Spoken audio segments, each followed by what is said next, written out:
Dunia saat ini berada pada keadaan krisis multidimensi. Banyak persoalan dalam bidang tertentu yang tidak bisa diselesaikan oleh ahli dalam bidang itu. Dan nampaknya ini juga terjadi di Indonesia. Kenapa? Karena aspek wisdom dari masing-masing bidang, dari masing-masing spesialisasi itu tidak dipahami. Nah, disinilah perlunya filsafat. Saya berani mengatakan kalau ada ilmu yang membebaskan, ilmu yang tidak kemudian mengungkung pelajarnya dalam kotak-kotak yang ketat, maka filsafat itu merupakan salah satu ilmu yang memberikan kesadaran bagi pelajarnya untuk juga bersikap dan berwawasan luas. Dengan filsafat yang kalau kita bisa upamakan ini sebagai tanah, pohon-pohon itu hidup di atas tanah, di atas filsafat.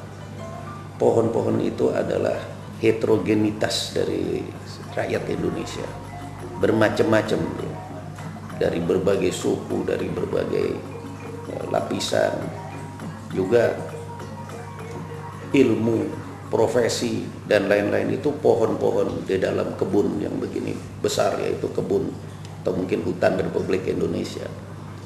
Tanahnya adalah filsafat bangsa. Filsafat itu satu pengantar hikmah. Siapa tuh yang dapat hikmah? Yang dadanya dilapangkan, menerima pluralitas sebagai sebuah kewajaran. Kenyataan yang menampakkan diri yang plural itu sebetulnya di balik itu ada kesatuan asas.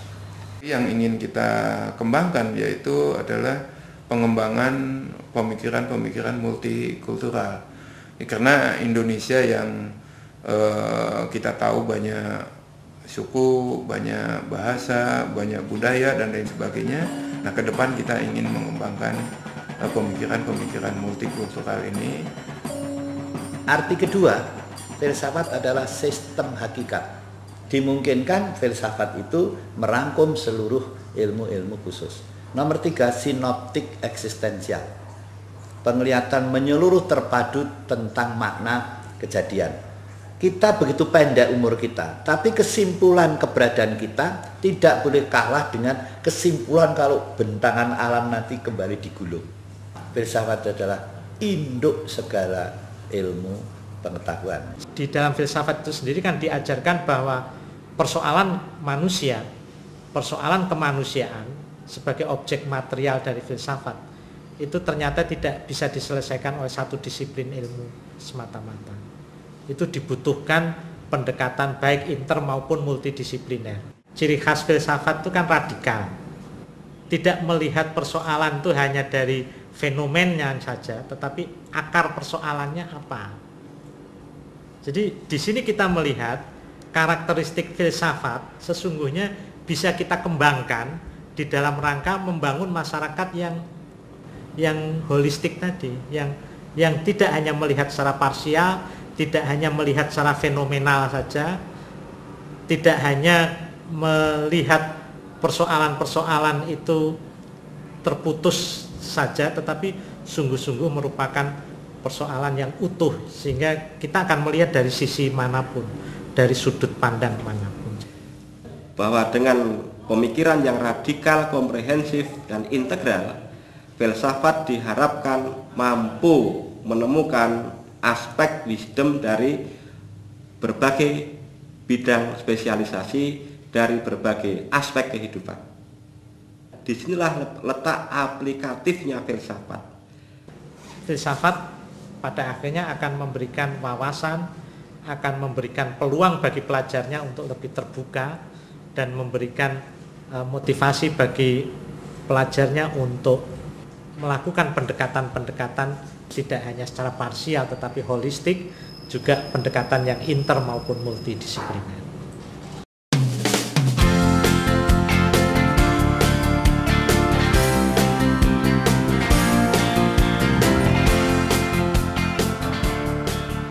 Kita melihat bagaimana hebatnya pengaruh budaya asing, pengaruh nilai-nilai asing masuk ke Indonesia, lalu akibatnya terjadi pergeseran pola pikir yang luar biasa.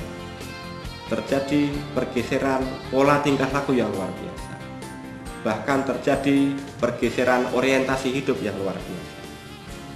Yang ujung-ujungnya adalah satu indikasi telah terjadi krisis jati diri. Anak-anak generasi sekarang sudah terlalu dilanda oleh nilai-nilai barat. Pengetahuan makin lama diarahkan kepada keterampilan, kepada apa yang laku jual di pasar. Mahasiswa sekarang inginnya praktis, teknis, operasional. Itu saja. Lulus cari pekerjaan, itu pikiran mereka.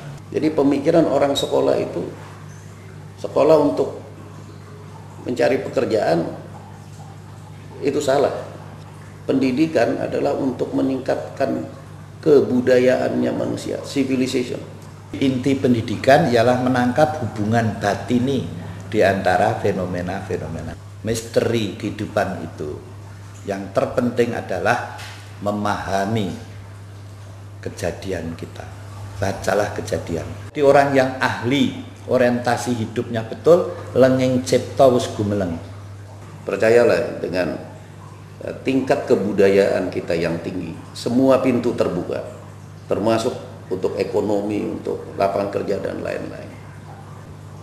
Pendidikan filsafat pada level yang tinggi seperti fakultas haruslah merupakan center of excellence, haruslah merupakan satu pusat keunggulan dari segala macam ilmu.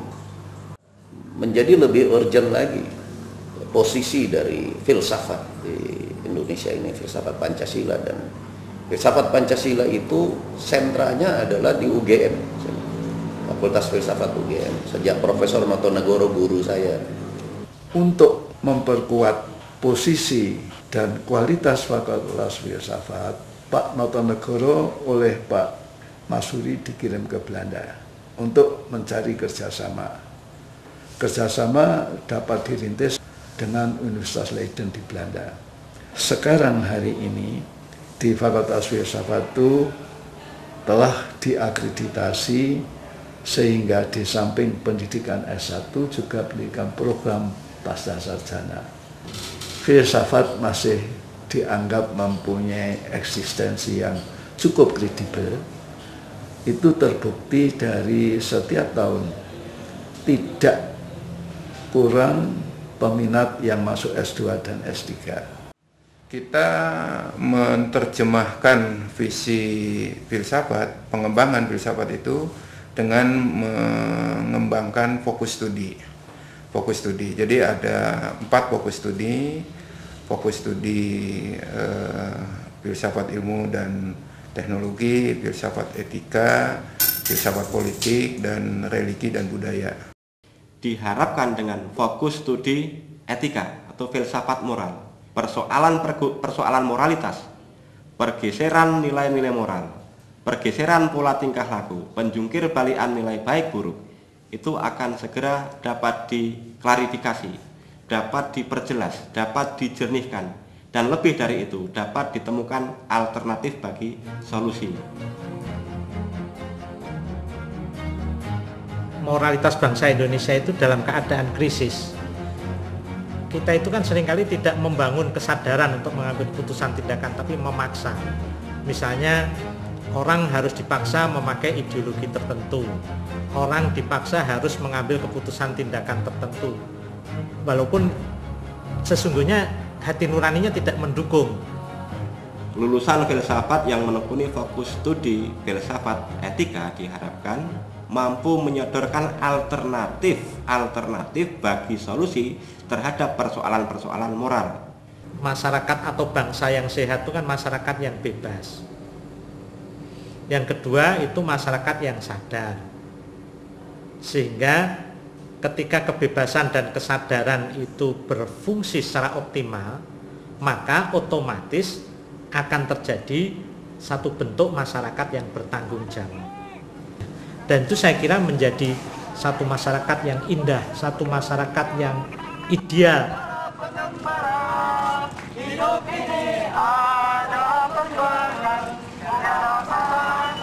Fakultas Filsafat juga menyelenggarakan fokus studi filsafat, sains, dan teknologi. Latar belakangnya adalah bahwa ada semacam keprihatinan terhadap arah dinamika ilmu dan teknologi yang akhir-akhir ini berkembang. Sebetulnya IPTEK itu diadakan di dalam rangka melayani kepentingan kesejahteraan manusia. Asal mulanya seperti itu, ya. Cita-cita dasarnya. Ya. Seharusnya ilmu dan teknologi itu mengangkat manusia kepada harkat martabat yang setinggi-tingginya. Tetapi akhir-akhir ini keadaan justru sebaliknya. Dinamika ilmu dan teknologi justru mengarah kepada proses dehumanisasi, mengancam kemanusiaan. Seluruhnya temuan teknologi dari awal sampai akhir yang termodern sekalipun ternyata tidak bebas dari residu, ancaman balik residu. Teknologi yang ditemukan umat manusia penuh bahaya residu, ditambah dengan arogansinya teknolog terhadap bumi pertiwi kita.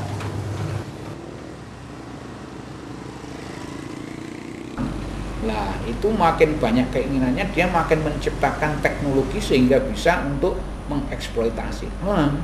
Namun oleh karena alam itu juga mempunyai hukum-hukumnya sendiri, kalau kita tidak pas dalam menciptakan teknologi itu, dia merusak alam, lalu terjadi ketidakseimbangan. Diharapkan mahasiswa filsafat yang menekuni fokus studi filsafat, ilmu, dan teknologi akan mampu untuk melakukan kontrol terhadap pengembangan ilmu dan aplikasi teknologi. Adakah aplikasi ilmu dan teknologi itu sudah sesuai dengan tujuannya semula, yakni dalam rangka proses humanisasi. Maka sesungguhnya di setiap pusat-pusat riset, di setiap pusat-pusat teknologi membutuhkan alumni filsafat. Fakultas Filsafat juga menyelenggarakan fokus studi filsafat religi dan filsafat budaya. Latar belakangnya adalah berkembangnya konflik horizontal di masyarakat yang dipicu oleh persoalan agama dan budaya.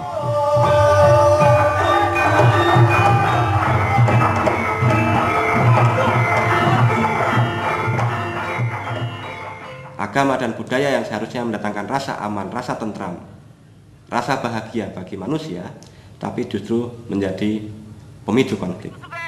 Allahu Akbar! Allahu Akbar! Allahu Akbar! Maka diharapkan dengan adanya fokus studi filsafat, religi, dan budaya, akar konflik dapat ditemukan, dapat diidentifikasi. Lebih dari itu, alternatif terhadap penyelesaian konflik bisa ditemukan. Bahwa kita mempunyai tanggung jawab yang sama untuk menata masyarakat, bangsa dan negara menuju peradaban yang lebih baik. Sesungguhnya Allah tidak akan merubah nasib suatu bangsa sebelum mereka mengubah apa yang ada pada diri mereka. Fakultas Filsafat juga menyelenggarakan fokus studi filsafat sosial dan filsafat politik. Hal ini dilatar belakangi oleh ketidakmenentuan kehidupan dalam bidang sosial dan politik.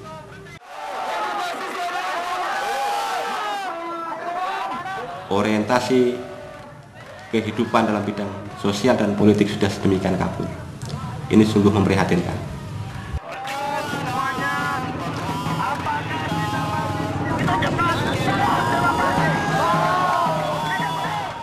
Maka Fakultas Filsafat dengan menyelenggarakan fokus studi filsafat sosial dan politik diharapkan mampu menemukan ideal dari kehidupan sosial dan politik yang pas buat bangsa Indonesia.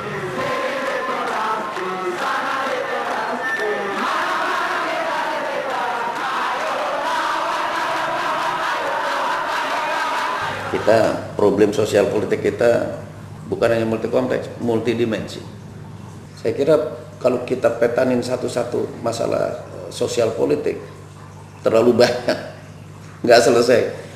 Kita itu tidak krisis apa-apa, kita cuma krisis filsafati. Jadi akhirnya memang kita harus kembali kepada platform, karena dengan filsafat itu mencakup konsep ideologi, konsep politik, ekonomi, sosial, budaya, dan pertahanan keamanan. Itu semuanya adalah di bawah payungnya filsafat. Kalau filsafat kita benar, semuanya itu benar karena itu merupakan satu nilai dasar. Apakah kita sepakat ketika negara ini dijual kepada Amerika? Ini membuktikan bahwasanya kita masih terjajah. Ini membuktikan bahwasanya hari ini kita belum merdeka. Dari filsafat sosial kita diberitahu kemerdekaan adalah freedom from yang negatif untuk freedom to ke yang positif. Bebas dari penjajahan untuk kita punya kepribadian membangun. Tapi kita ternyata tidak bebas dari hutang. Jadi itu kemerdekaan di akses itu saja belum paripurna. Makna kedua, perpindahan dari objek ke subjek. Kita dulu objek penderita penjajahan fisik. Sekarang kita tetap menjadi objek penderita penjajahan ekonomis. Kita menjadi bangsa yang sangat konsumtif. Kita sebetulnya udah tidak bisa lagi menyebut diri merdeka. Karena kita merdeka di mana? Sudah berkolaborasi dengan kapitalisme. Akan bawa tanah Bank Baru. Jangan jual pribadi atau tanah penjualan BUMN kita. Sekarang yang terjadi hidup ini diimami tanda petik oleh cara baca ayat yang kebalik. Bukannya berakit-rakit gulu berenang-renang ke tepian, tapi bersenang-senang dahulu menghabiskan uang hutangan, bersusah-susah generasi kemudian harus mengembalikan pinjaman. Tanpa malu kita membangun dengan akselerasi modernisasi fotokopi dengan dana uang pinjaman. Kalau pemimpin kita sekarang pada menyadari ini semua, maka mari yang kita pugar itu ya filsafatnya yang kita segera tegakkan lagi. Nanti kan mengikut semua. Sejak diberlakukannya Undang-Undang Otonomi Daerah, setiap daerah berlomba-lomba untuk mengembangkan wilayahnya. Dan yang memprihatinkan adalah tidak setiap kebijakan dari pemerintah daerah itu dapat diterima oleh masyarakatnya. Dan pemerintah perlu menertibkan selebih dahulu semua penyimpangan yang berkaitan dengan BBM, seperti penyelundupan dan penimbunan BBM. Nampaknya pengembangan wilayah yang dilakukan oleh pemerintah daerah itu untuk sebagian besar didasarkan kepada data-data kuantitatif saja, didasarkan pada angka-angka saja. Data-data kualitatif misalnya terkait dengan karakter masyarakat setempat, pola pikir masyarakat setempat, orientasi hidup masyarakat setempat, etos kerja masyarakat setempat, seringkali tidak menjadi bahan pertimbangan. Nah, disinilah peran filsafat. Filsafat dengan analisisnya yang radikal, komprehensif, integral dalam berbagai aspek kehidupan, insya Allah mampu untuk menyodorkan data-data kualitatif terkait dengan kondisi daerah tertentu.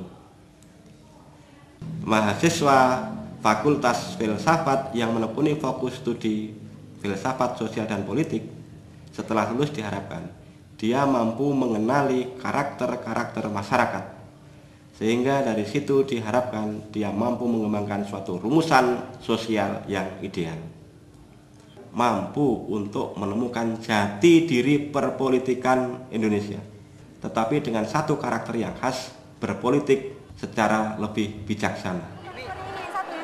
Ini yang ke presiden yang pernyataan sikap ini kan yang ke DPR RI. Jadi kan ada dua, satu ke DPR RI dan Sebetulnya para pemimpin, misalnya gubernur, bupati, maksudnya sekolah filsafat. Sekolahnya itu memang bukan hanya disiplin pemerintahan, administrasi, bukan hanya sosbol. Yang lebih penting lagi filsafat. Karena itu semuanya muaranya di situ. Dengan filsafat kita bisa ngomong ideologi, bisa ngomong politik, bisa ngomong apa aja.